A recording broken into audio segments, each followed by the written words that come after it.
కావచ్చు, పని దొరకపట్టుకోవడంలో కావచ్చు, అందిపుచ్చుకోవడంలో కావచ్చు, కమ్యూనికేషన్ మెయింటైన్ చేయడంలో కావచ్చు, ప్లాన్ చేయడంలో కావచ్చు, దాని ఆచరణలో పెట్టడం కావచ్చు, సక్సెస్ కొట్టడంలో కావచ్చు, రాకేష్ గానికే గుర్తింపు. ఎందుకంటే మేమందరం చెప్తున్నాం కదా, ఒకడు అవకాశం అమ్మాయి ఇలా అవకాశం దొరికింది, చేసినాం, అయిపోయింది అని పోయి పడుకుంటాడు. అమ్మాయి రిలీజ్ చేసినాం, సంతోషం, అయిపోయిందని ఒకటి పడుకుంటాడు. అమ్మాయి మొత్తానికి అయితే పిడా వదిలింది అనుకుంటాడు. తమ్ముడు, నువ్వు ఇందాక కూడా చెప్పినావు, యుద్ధం చేసినా నువ్వు మళ్ళీ దాన్ని రైట్ చేస్తా. నువ్వు లైఫ్లో ఎప్పుడూ యుద్ధం చేయలేదురా. నిన్ను నువ్వు చెక్కుకుంటూ, నిన్ను నువ్వు వెతుక్కుంటూ, నిన్ను నువ్వు తెలుసుకుంటూ, నిన్ను నువ్వు ప్రమోట్ చేసుకుంటూ, నీ కోసం నువ్వు బ్రతికే క్రమంలో జయలక్ష్మిని సాటిస్ఫాక్షన్ చేసి అక్కడ కూర్చోబెట్టి ఇప్పుడు సుజాత సమేత రాకేష్ వైనవ్.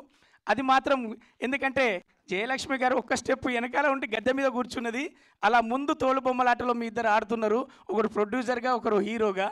ఇప్పుడు కూడా వాడు కథానాయకుడు అయ్యాను కదా, ఓ యాంకర్కి ఎవరైనా చేయొచ్చు అనొచ్చు. కానీ నాకు వచ్చిన అతిథులను నేనే రిసీవ్ చేసుకుంటా, నేనే ఒక్కొక్కరిని పిలుస్తా అని చెప్పేసి వాడే యాంకర్గా. ఎందుకంటే వాడు సకల కళా కోవిదుడు, వాడు మిమిక్రీ ఆర్టిస్ట్, వాడు యాంకర్, వాడు కమెడియన్. వాడిని హీరోగా చూసిన దాంట్లో కూడా నేనే ఫస్ట్ ఉంటా. తమ్ముడు, అవకాశాల కోసం తిరిగే టైంలోనే తమ్ముడు నీలాంటి అజీబ్ బాడీ లాంగ్వేజ్లు ఉన్నోడే ఒక హీరో కావాలని వెతుక్కుంటూ పోతే మోతీనగర్లో రూమ్ పైన 3 అంతస్తుల పైన ఒక చిన్న రూమ్లో టింకన్న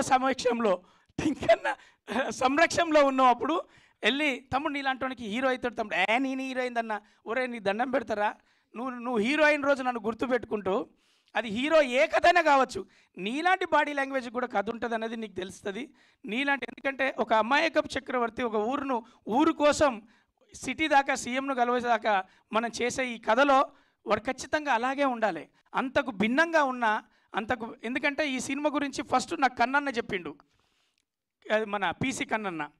ఆ కన్నన్న చెప్పిన తర్వాత మంచి సబ్జెక్ట్ చేస్తాడు అన్నప్పుడు వాడు అవుతున్నాడా, ఓకే అన్న. ఆ తర్వాత మళ్ళీ నాకు చెప్పింది మన ధనరాజ్ అన్న, వాంది విన్నరా, చాలా బాగుంది, వానికి సూటబుల్ సబ్జెక్ట్ అన్నాడు. ఆ తర్వాత చెప్పింది ఎడిటర్ మదన్న, ఒరే రవి అది చిన్న అరేంజ్ చేసుకుంటే మంచి సినిమా అవుతుంది, మంచి సినిమా చేసిండు ఆ అబ్బాయి, అందులో కనపడ్డ వాళ్ళందరికీ పేరు వస్తుంది అన్నాడు. దాని గురించి కూడా చెప్తా. తాగబోతు రమేష్ అన్న ఫస్ట్ నువ్వే ఫోన్ చేసిన, ఒరే రవి కన్నా కన్ఫ్యూజన్ ఉన్నది రా అన్నాడు. దేనికన్నా అన్న, నీ పెద్ద సినిమాలు చేసినా ఎవడు కాల్ చేసి నీ సీన్ పేలిందిరా అని చెప్పలే, లేకపోతే బాగా చేసినావు అని చెప్పలే. నీ అమ్మ ఫోన్ పెట్టేస్తానే నేను, ఇంకో ఫోన్ వస్తాను, మస్తు చేసినావు రమేష్ అన్న, కంబ్యాక్ సినిమా అంట. ఒరే అమ్మ కంబ్యాక్ సినిమా అంటా లేదురా నాకు అన్నాడు. నిజంగా అన్న రమేష్ అన్న నేను ఇద్దరం మాట్లాడుకున్నాం, మేము నవ్వుకున్నాం. ఆ తర్వాత ధనరాజ్ అన్న ఫోన్ చేసిండు, ఒరే నాకు చిన్న క్లారిటీ రా రవి అన్నాడు. చూసినా చెప్పనరా, ఏందిరా అది ప్రేమలేఖ సినిమాలో దిగులు పడకురా సహోదరు అని ఒక సపోర్టర్ వచ్చినట్టు నేను ఆ సినిమాలు వచ్చినా అంటున్నారు, అది నిజమేనారా, నువ్వు చూసావని, నువ్వు చేసినావు, నీకు కనిపించలేదా అన్న.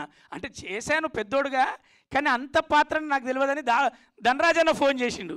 నీ అమ్మ నాకు కన్ఫ్యూజన్ ఉందిరా, నాకు రేపు ఏ పాత్ర చేసినా నిజంగా పెద్దోడు అయినట్టు అనిపిస్తుందిరా ఇప్పుడు అని. అంటే లేదన్నా సపోర్ట్ చేసినట్టు నీ క్యారెక్టర్ పేలింది కాబట్టి ఫోన్ వచ్చిందన్న. ఆ తర్వాత మదన్న ఫోన్ చేసిండు, తను నాకు మెసేజ్ చేసిండు, తనకు నేను మెసేజ్ చేసిన. నిజంగా ఒక బిడ్డ తండ్రి గూడెంలో ఉంటే బాధపడితే, పెళ్ళైతే లేదంటే బాధపడితే, నిజంగా కూడా ఆ కళ్ళల్లో ఆ రోదరంలో ఆయన మైమ్ ఆర్టిస్ట్ నుంచి ఆర్టిస్ట్గా మనందరం బుల్లితెరలో వెండితెరలో ఆయన చూస్తున్నాం. టీచర్గా ఆయన ఎంతమందిని నటులను తయారు చేస్తున్నాడో, నటనలో కూడా అంతే స్టూడెంట్గా అంతే భయంతో భక్తితోటి ఆయన చేస్తున్నది ఆ పాత్రలో కనపడుతుంది. ఇకపోతే లోహిత్ అన్న గురించి చెప్పాలి. మీరు అన్నారు కదా ఇండస్ట్రీ గుర్తించడం అవేం లేదన్నా. లోహిత్ అన్నకు మీరు అన్నారు కదా, లోహిత్ అన్న మనం షెడ్డీలు వేసుకున్నప్పుడే స్టార్ ఆయన బుల్లితెరల. అప్పుడు రాకేష్ గారు షెడ్డీ కూడా వేసుకున్నాడో లేదో కూడా తెలియదు. అంటే చెప్తాను, సీనియర్ చెప్తాను రా, ఇంటి దగ్గర ఉన్నారు, ఆ టైంలోనే స్టార్. అంటే సమయం అన్నది ఉంటుందన్న, టైం ఎవరికైనా ఒకరికి స్టార్ టైం వస్తుంది. లోహిత్ అన్నకు కరెంట్ అఫైర్లు వస్తుంది. గతంలో ఉంటే పురాణ నటుడు, పాత నటుడు అంటారు. ఇప్పుడు కరెంట్ అఫైర్లో ఉంటే ఫ్రెష్, అరే ఆయన టైం నడుతుందిరా అని గుంజుకొచ్చుకుంటారు. కాబట్టి లోహిత్ అన్న మీకు కూడా ఖచ్చితంగా ఒక కరెంట్ అఫైర్లో మీకు మంచి పాత్రలు రావాలని కోరుకుంటున్నా. ఆ తర్వాత మ్యూజిక్ డైరెక్టర్, ఈ పాటల గురించి కాశల శ్యామన్న, తమ్ముడు మంచి పాటలు రాసిన ఒకసారి విను అన్నాడు.